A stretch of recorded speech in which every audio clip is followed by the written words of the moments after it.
Сәлем, менің есімім Абылай Ахметқали. Бұл видеода 11-ші сынып оқушыларында жиі кездесетін проблема жайлы айтпақшымын.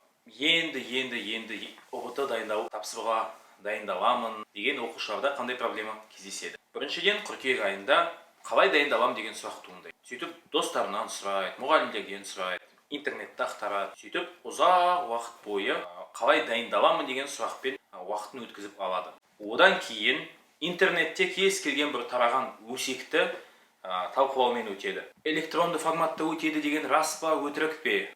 ЕНТ мынандай болады деген рас па, өтірік пе деген сияқты көп тақырыптарды талқыға салып, уақытын өткізіп алады. Одан кейін жаңа жыл келе жатыр, одан кейін 8-ші наурыз, 22-ші наурыз, тағы сол сияқты көптеген мерекелерді ойлап, соларға дайындалып, одан кейін концерт өткізіп, мектепте апайымыз айтты, мынандай концертке дайындалу керек деп, сол концертке дайындалумен өте көп уақытын өткізіп алады. Одан кейін мамырда 7-ші мамыр, 9-ші мамыр, одан кейін вальсқа дайындық деген бар, лента бар. Лентаның түсін көк қыламыз ба, жасыл қыламыз ба, алтын жалатамыз ба, күміс жалатамыз ба, фиолетовый қыламыз ба деп көп уақытын сонымен өткізіп алады. Оқушылардың арасында көптеген пікір талас жүреді, мынау жақсы, мынау жақсы. Былай қарасаң болмайтын нәрсе, бірақ соған қаншама адамның қаншама уақыты өтіп кетеді. Осыны интернет арқылы ұбт-ға дайындап жүріп, 5 жыл ішінде байқағаным, жыл сайын тура осы сценарий қайталанады. Осыған байланысты мен 2 кеңес бере аламын. Біріншіден,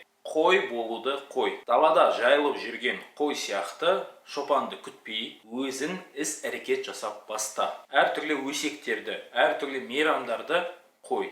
Олардың саған ешқандай пайдасы жоқ. Бір күнде өтеді де кетеді. Сен оған дайындалам деп қанша уақытың кетеді бостан босқа. Ал ұбт-ға дайындалатын болсаң, бүкіл сол уақытыңды ұбт-ға дайындықпен жұмсайтын болсаң, жақсы бір жыл бойы дайындаласың да, жақсы нәтижеге жетіп, өзің қалаған мамандыққа, грантқа түсесің. Және соның жемісін өмір бойы көресің.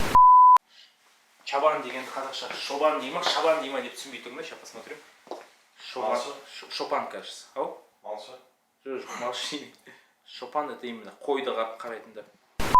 Екінші кеңесім Теодор Рузвельт деген ақш президентінің сөздері. Do what you can with what you have, where you are. Қолынан келетінді, қолында барымен жүрген жерінде істе. Біз әрқашанда сырттан бір мүмкіндік күтіп жатамыз. Белгілі бір, білмеймін, супергерой келіп бізді құтқарып кететін сияқты. Әйтеуір біреу келеді, біреу мені үйретеді, біреу маған кітап береді, біреу маған қалай дайындалу керек екенін айтады, біреу тағы бір нәрсе белгілі бір көмек көрсетеді деп күтіп отырамыз. Бірақ шын мәнінде күткен адам ешқашанда нәтижеге жетпейді. Тек қана өзіңді қозғап, іс-әрекет жасап, өзіңді шындап отыратын болсаң ғана жақсы нәтижеге жетесің. Жыл сайын осыны байқауға болады. Өзімен өзі жұмыс істей алатын адам, өздігінен еңбек ете алатын адам мықты нәтижеге жетеді. Ал біреудің айтқанын істейтін, мұғалімнің айтқанын орындайтын, парта тасып жүретін, бүкіл концерттерге дайындалатын, болмайтын нәрсені талқыға салатын, ленточканы